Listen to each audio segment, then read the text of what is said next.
Alhamdulillahi wa kafa.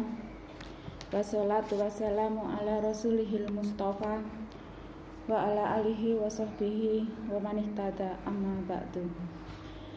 Jamaah salat subuh yang dirahmati Allah, mari kita membaca basmalah bersama.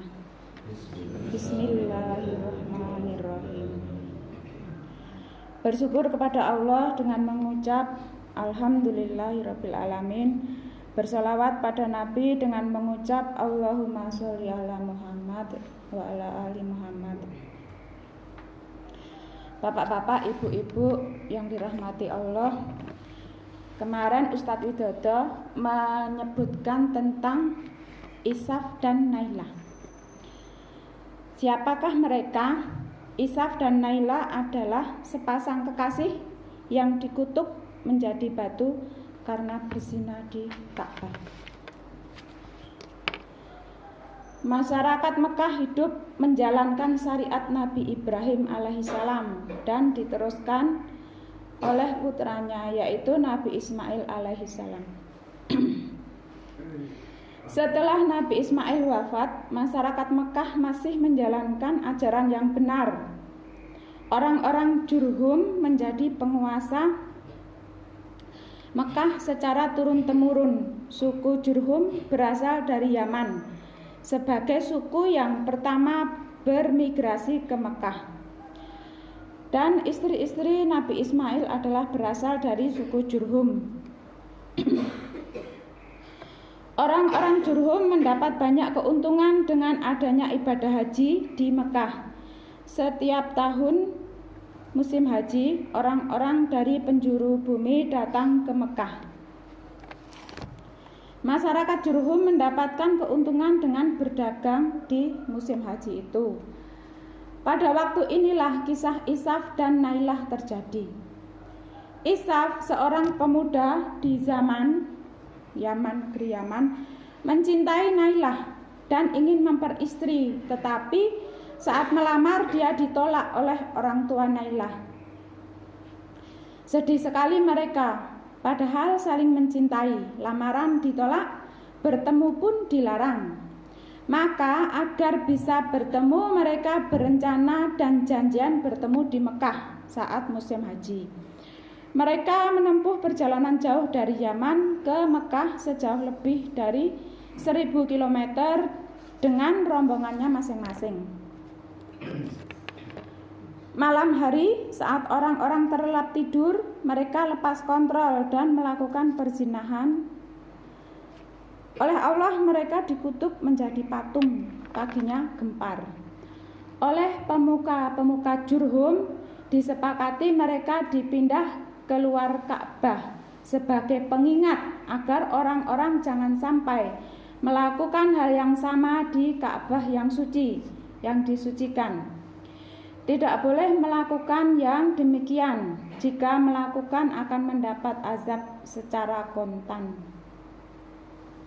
Patung Isaf diletakkan di Bukit Sofa, sementara patung Nailah diletakkan di Bukit Marwah. Isaf dan Nailah yang membatu menjadi peringatan agar orang-orang tidak melakukan hal yang buruk di Ka'bah. Akan tetapi ketika Jurhum dikalahkan oleh suku Khuza'ah, suku yang datang setelah Jurhum, maka berubah pula kebiasaan orang-orang Mekah. Yang semula mayoritas orang Mekah adalah menyembah Tuhan Yang Maha Esa, mengikuti dakwah Nabi Ibrahim alaihissalam dan juga Nabi Ismail alaihissalam, yaitu agama tauhid, menjadi masyarakat yang jahiliyah. Patung Isaf dan Nailah pun mereka sembah. Saat suku Khuza'ah berhasil merebut kekuasaan suku Jurhum, kemudian suku Jurhum mengubur air Zam-Zam agar tidak dikuasai oleh suku Khuza'ah. Dan suku Khuza'ah berkuasa atas Mekah selama 500 tahun. Selama itu pula air Zam-Zam tersembunyi hingga akhirnya ditemukan kembali oleh Abdul Muthalib, kakeknya Nabi Muhammad SAW. Pada saat suku Khuza'ah berkuasa itulah tradisi menyembah berhala dimulai. Agama tauhid dirubah oleh penguasa Mekah saat itu. Seorang pembesar Khuza'ah bernama Amru bin Luhai suatu hari melakukan safar ke Syam. Dia mendapati orang-orang Syam sedang menyembah berhala. Maka dia pun bertanya apa tujuannya menyembah patung itu. Masyarakat Syam menjawab bahwa patung itu bisa mendatangkan hujan. Amru bin Luhai pun mengatakan bahwa dia butuh patung itu karena di Mekah kesulitan air. Maka dibawalah salah satu patung yang besar bernama Hubal. Patung itu diletakkan di Ka'bah dan disuruhlah orang-orang Mekah untuk menyembah berhala Hubal. Begitu juga dengan patung Isaf dan Nailah dan lain-lain. Amr bin Luhai adalah orang yang pertama kali mengubah agama Nabi Ismail.